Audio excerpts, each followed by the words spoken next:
through my recent experience, whether it was my dad's death, whether it was an injury that cost me my hand, among other things, I don't know, man, I have a lot of faith. I have a lot of belief that what I'm doing is good work, and that keeps me uplifted, you know? I think an entrepreneur is someone who believes in something so much that they will be the most creative person in the room working towards that goal, that aim, that end. That there's really, the word sacrifice is not really existent. It's just, I believe in this, and I am excited, passionate about finding a solution to this, about making this a reality.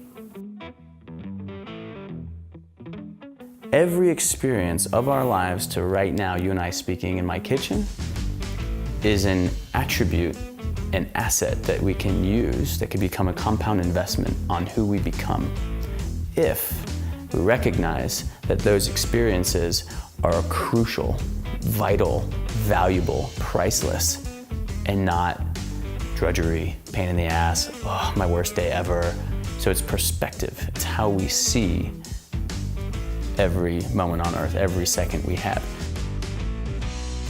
Given that I'm a professional chef, the kitchen is my dojo, it's my studio, it's my office, it's where the inspiration for so many of these recipes was born and developed. Say, all right, well, I want to develop a kitchen that gives me, you know, almost 180-degree views of the outside. So I can see the river, I can see the mountains, I can see the trees, I can see the deer and the elk and the abundant wildlife that is Montana. I can let Montana come in and be inspired by that. And then, of course, design it from a, you know, like a professional perspective with the equipment, the accoutrement, the setup, so that I could work as a chef.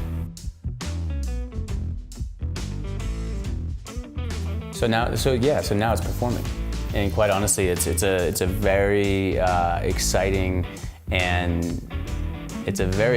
but what I would call a finite year. It's like, okay, we have tweaked, we've had enough time, enough energy to tweak the product, to tweak the message, to tweak the business, to be as strong and fit as we think it could be. Now let's put it in play. So now it's in play. If it doesn't perform, and we look back and we're able to assess that everyone on the team, that all points were covered, and we did exactly what we were supposed to do every step of the way, and it just didn't happen. The product just wasn't, the desire wasn't there, this wasn't there, that wasn't there. That'll be a very sobering moment for Montana Nice. You'll say like, all right, maybe you can push a rock up a hill all day long as you want, but there probably is something to be said for if you get to the top of the hill and your rock is round and the hole in the top of the hill is square, it won't fit. And I don't necessarily think it's a bad thing to fail. I don't necessarily think that's the end of the world.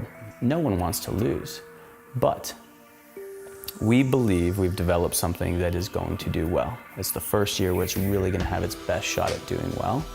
If by all means it does not do well, it'll be a sobering time, because then it will be a very real conversation of, okay, maybe yet again the entire business just has to shift, or do we just put it to bed?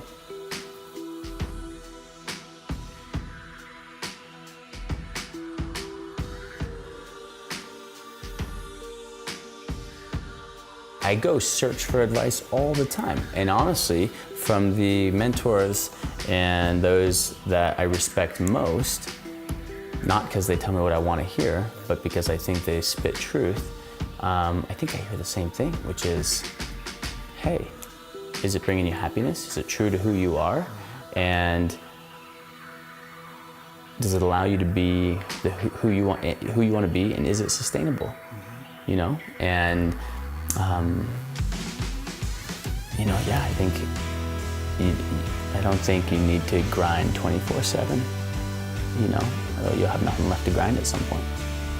At the moment, I have prioritized growing a little bit less and spending more time sharpening that knife right now, which is me. before I continue sort of on the warpath of growth. And I feel like I was wearing my blade down thin, just running myself dull and ragged, going after work and progress. So right now, I do my best to be myself and truly only take the work that I believe helps me continue to sharpen my knife.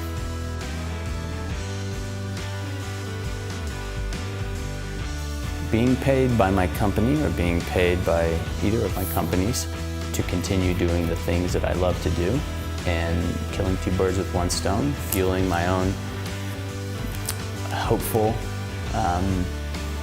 responsible growth as a person, as a husband-to-be, as maybe a dad, while at the same time still allowing myself to organically develop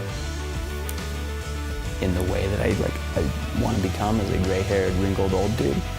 It's a pretty dream deal. It's like a dream job. I don't think food is what I'll be remembered for, or the true contrail that I leave behind in the form of a legacy.